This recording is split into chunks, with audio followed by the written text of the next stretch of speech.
नमस्कार दोस्तों। आज से हम आप लोगों को श्रीमद् भागवत गीता की कथा का श्रवण कराएंगे। दोस्तों, हम कोई रेगुलर वक्ता या प्रवक्ता नहीं हैं। हमसे कुछ गीता के श्लोकों में कुछ त्रुटियां हो सकती हैं, उसे आप ध्यान न दें और हमारे शब्दों को विशेष ध्यान दें। जो हम भागवत गीता पढ़ते हैं, इससे आपकी भी जो जीवन है सफल हो जाएगा। तो हम भगवत गीता के कुछ अध्यायों को पढ़ चुके हैं, जिनका आप श्रवण बाद में हम पढ़ के उनको आपको सुना देंगे। लेकिन आप अभी अध्याय 3 श्लोक नंबर 81 से शुरू करते हैं, उनको सुनिए और साथ में आप भी उनका वाचन कीजिए। तो श्लोक है, तस्मात्तो मिन्द्रियाण यादव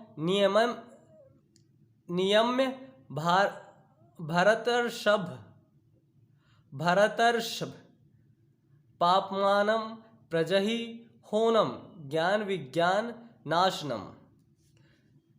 भगवान श्री कृष्ण कहते हैं, इसलिए हे भारतवंशियों में श्रेष्ठ अर्जुन, प्रारंभ में ही इंद्रियों को वश में करके इस पाप के महान प्रतीक काम का दमन करो और ज्ञान तथा आत्म साक्षात्कार के इस विनाशकर्ता का वध करो। भगवान ने अर्जुन को प्रारंभ से ही इंद्रिय संयम करने का उपदेश दिया, जिसमें वह सबसे पापी शत्रु का दमन कर सके, जो आत्म साक्षात्कार तथा आत्मज्ञान की उत्कंठा को विनष्ट करने वाला है। ज्ञान का अर्थ है आत्म तथा अनात्म के भेद का बोध, अर्थात यह ज्ञान की आत्मा शरीर नहीं है। विज्ञान की आत्मा की स्वाभाविक स्थिति तथा परमात्मा के साथ उसके संबंध की विशिष्ट ज्ञान सूचित होता है। श्रीमद् भागवत गीता में इसकी विवेचना इस प्रकार हुई है, ज्ञानम परम गुहाम में यद्विज्ञान समिन्वतम रहस्यम तदंगम च ग्रहण ददितम मया। आत्मा तथा परमात्मा का ज्ञान अत्यंत गुहा एवं रहस्यमय है, किंतु जब स्वयं भगवान द्वारा इस विविध पक्षों की विवेचना की जाती है तो ऐसा ज्ञान तथा विज्ञान समझा जा सकता है। श्रीमद् भागवत गीता में हमें आत्मा का सामान्य तथा विशिष्ट ज्ञान तथा विज्ञान प्रदान करती है। जीव भगवान के भिन्न अंश हैं, अतः वे भगवान की सेवा के लिए हैं।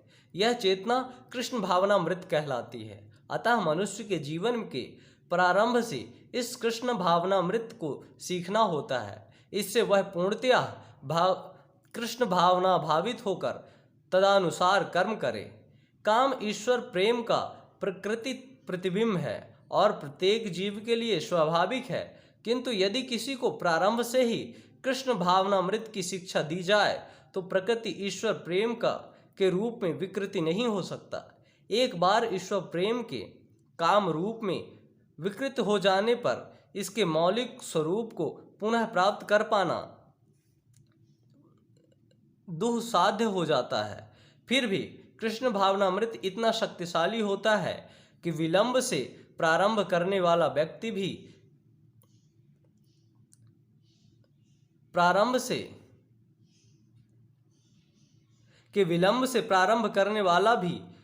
भक्ति के विधि विधानों का पालन करके ईश्वर प्रेमी बन सकता है। अतः जीवन के किसी भी अवस्था में या जब भी इसकी अनिवार्यता समझी जाए, मनुष्य कृष्ण भावनामृत या भगवत भक्ति के द्वारा इंद्रियों को वश में करना प्रारंभ कर सकता है और काम को भगवत प्रेम में बदल सकता है, जो मानव जीवन की पूर्णता की चरम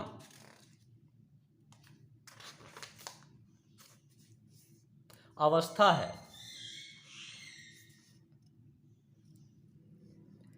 इंद्रियाणि पराणि हुरि इंद्रियेभ्यः परम मनुः मनसस्तु पुरा बुद्धिर्यो बुद्धे परसस्तु सा।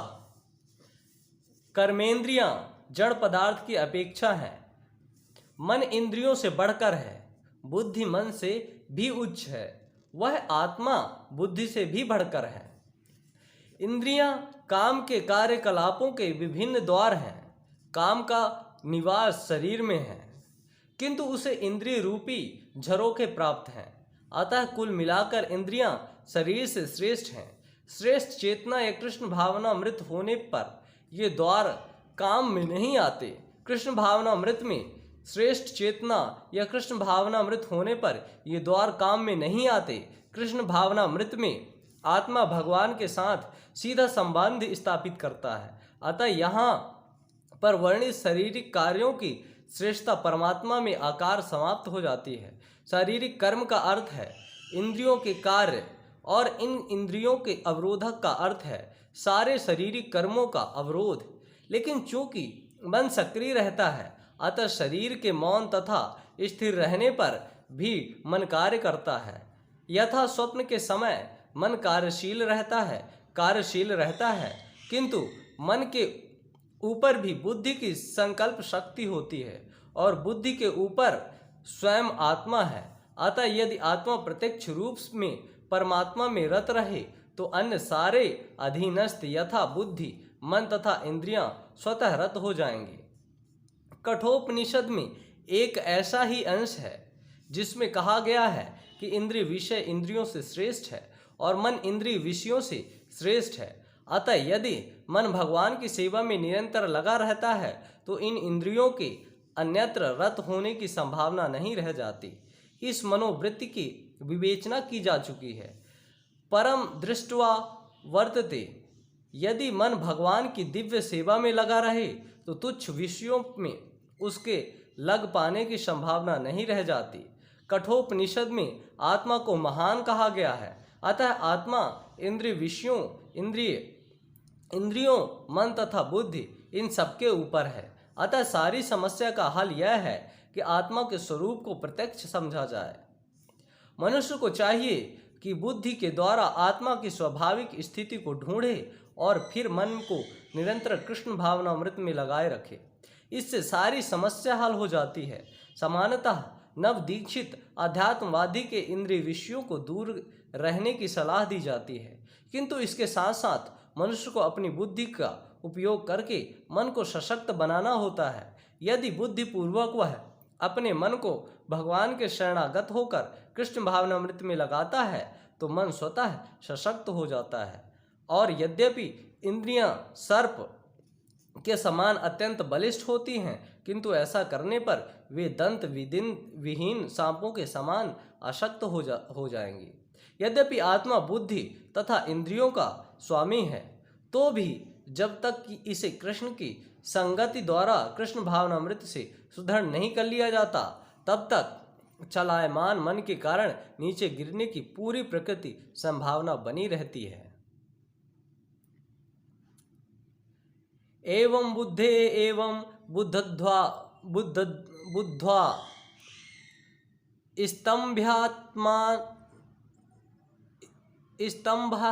स्तंभ्यात्मानं मात्मना जहि शत्रुं महाबाहो कामरूपम दुरासदम। इस प्रकार हे महाबाहु अर्जुन, अपने आप को भौतिक इंद्रियों, मन तथा बुद्धि से परे जाकर और मन को सावधान आध्यात्मिक बुद्धि कृष्ण भावनामृत से स्थिर हो करके आध्यात्मिक शक्ति द्वारा इस काम रूपी दुर्जय शत्रु को जीतो। भगवत गीता का यह तृतीय अध्याय निष्कर्ष मनु को निर्देश देता है कि वह निर्देश शून्यवाद को चरम लक्ष्य मानकर अपने आप को भगवान का शाश्वत सेवक समझते हुए कृष्ण भावनामृत में प्रवृत्त हो। भौतिक जीवन में मनुष्य काम तथा प्रकृति पर प्रभुत्व पाने की इच्छा से प्रभावित होता है। प्रभुत्व तथा इंद्रिय तृप्ति की इच्छाएं बुद्धिजीवी की परम शत्रु हैं, किंतु कृष्ण भावनामृत की शक्ति से मनुष्य इंद्रियों, मन तथा बुद्धि पर नियंत्रण रख सकता है।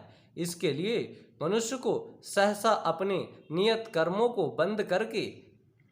बंद करने की आवश्यकता नहीं है, अपितु धीरे धीरे कृष्ण भावनामृत विकसित करके भौतिक इंद्रियों तथा मन से प्रभावित हुए बिना अपने शुद्ध स्वरूप के प्रति लक्ष्य स्थिर बुद्धि से दिव्य स्थिति को प्राप्त हुआ जा सकता है। यही इस अध्याय का सारांश है। सांसारिक जीवन की अपरिपक्व अवस्था में दार्शनिक चिंतन तथा यौगिक आसनों के अभ्यास से इंद्रियों को वश में करने के कृत्रिम प्रयासों से आध्यात्मिक जीवन प्राप्त करने में सहायता नहीं मिलती। उसे श्रेष्ठ बुद्धि द्वारा कृष्ण भावनामृत के प्रशिक्षित होना चाहिए। दोस्तों, इस प्रकार श्रीमद् भागवत गीता के तृतीय अध्याय कर्म योग का भक्ति वेदांत तात्पर्य पूर्ण हुआ। अब हम आपको श्रीमद् भागवत गीता के चतुर्थ अध्याय में लेके चलते हैं, जहां पर भगवान श्री कृष्ण दिव्य ज्ञान देते हैं। दोस्तों, तीसरा अध्याय समाप्त हो गया। ये तीसरा अध्याय तक हम आपको अलग से पढ़ के सुना देंगे। अब हम स्टार्ट करते हैं चतुर्थ अध्याय दिव्य ज्ञान। चतुर्थ अध्याय में दिव्य ज्ञान दिया गया है, दिव्य ज्ञान जो भगवान श्री कृष्ण अर्जुन को देते हैं। तो चलिए हम इसका भी अध्ययन करते हैं। इमं विवस्ते योगम प्रोक्त वाहनम वयम विवस्वान्नवे प्राह मनुरक्षा कवे अब्रवीत। भगवान श्री कृष्ण ने कहा, मैंने इस अमर योग विद्या का उपदेश सूर्यदेव विवस्वान को दिया और विवस्वान ने मनुष्यों के पिता मनु को उपदेश दिया और मनु ने इसका उपदेश इक्ष्वाकु को दिया। यहाँ पर हमें भगवत गीता का इतिहास प्राप्त होता है। यह अत्यंत प्राचीन बताया गया है, जब इस सूर्यलोक इत्यादि संपूर्ण लोकों के राजा को प्रदान किया गया था। समस्त लोगों के राजा विशेष रूप से निवासियों की रक्षा के निमित्त में होते हैं। राजन वर्ग को भगवत गीता की विद्या को समझना चाहिए, जिससे वे नागरिकों प्रजा पर शासन कर सकें और उन्हें काम रूपी बंधन से बचा सकें। मानव जीवन का उद्देश्य भगवान के साथ अपने शाश्वत संबंध के आध्यात्मिक ज्ञान का विकास है और सारे राज्यों तथा समस्त लोगों के शासनाध्यक्षों को चाहिए कि शिक्षा, संस्कृति तथा भक्ति द्वारा नागरिकों को यह पाठ पढ़ाएं। दूसरे शब्दों में, सारे राज्य में शासनाध्यक्ष कृष्ण भावनामृत विद्या का प्रचार करने के लिए होते हैं, जिससे जनता इस महाविद्या का लाभ उठा सके और मनुष्य जीवन के अवसर का लाभ उठाते हुए सफल मार्ग का अनुसरण करें। इस मनवंतर में सूर्यदेव विवस्वान कहलाता है, यानी सूर्य का राजा, जो सौर मंडल के अंतर्गत समस्त ग्रहों लोगों का उद्गम है।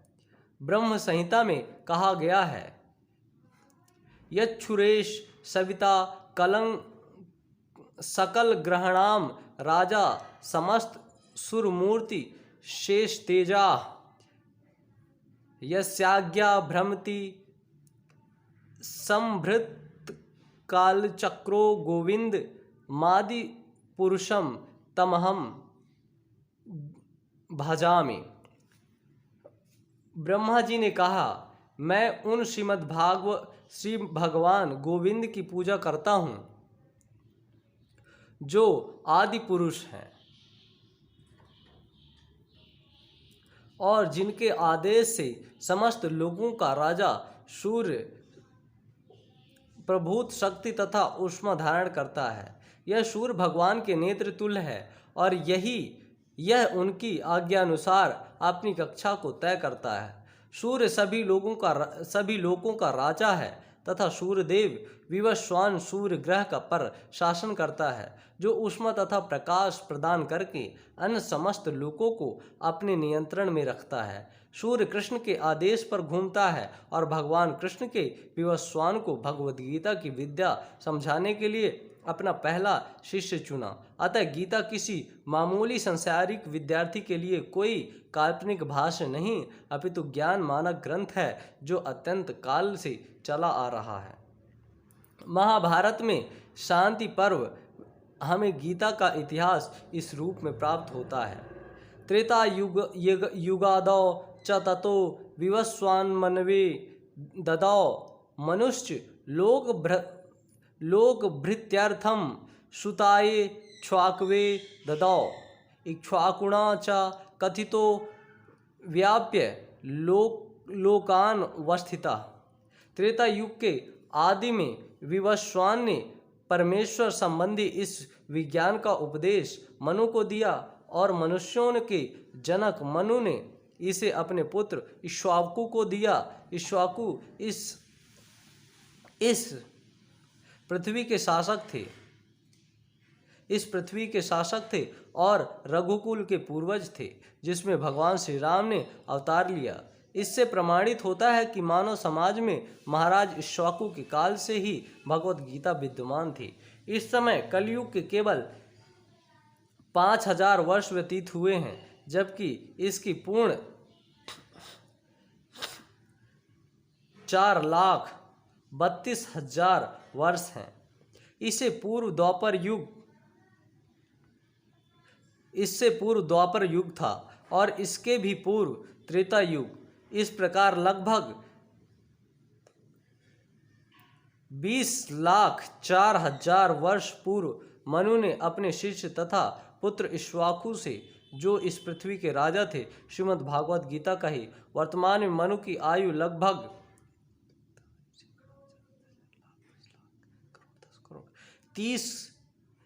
30 करोड़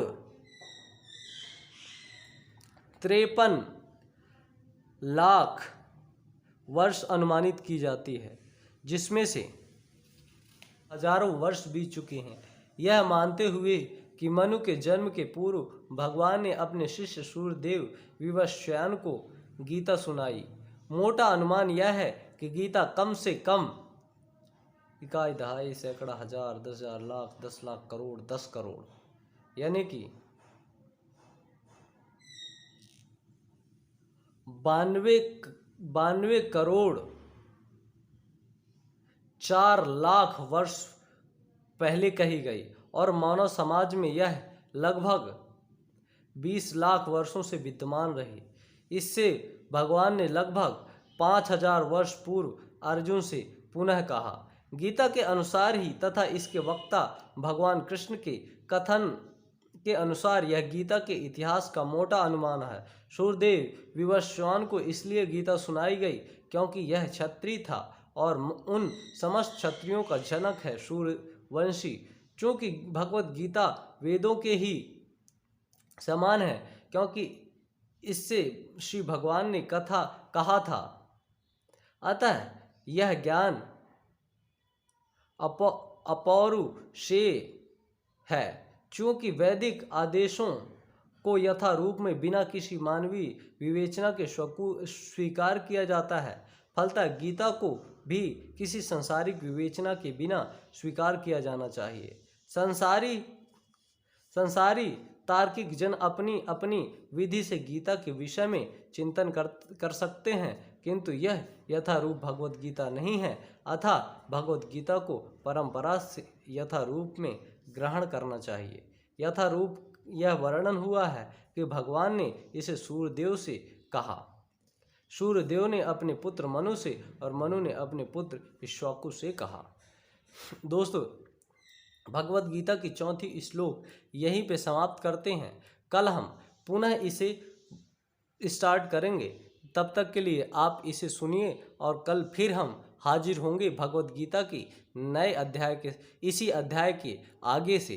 तब तक के लिए जय श्री कृष्णा, जय महाकाल, जय श्री राम।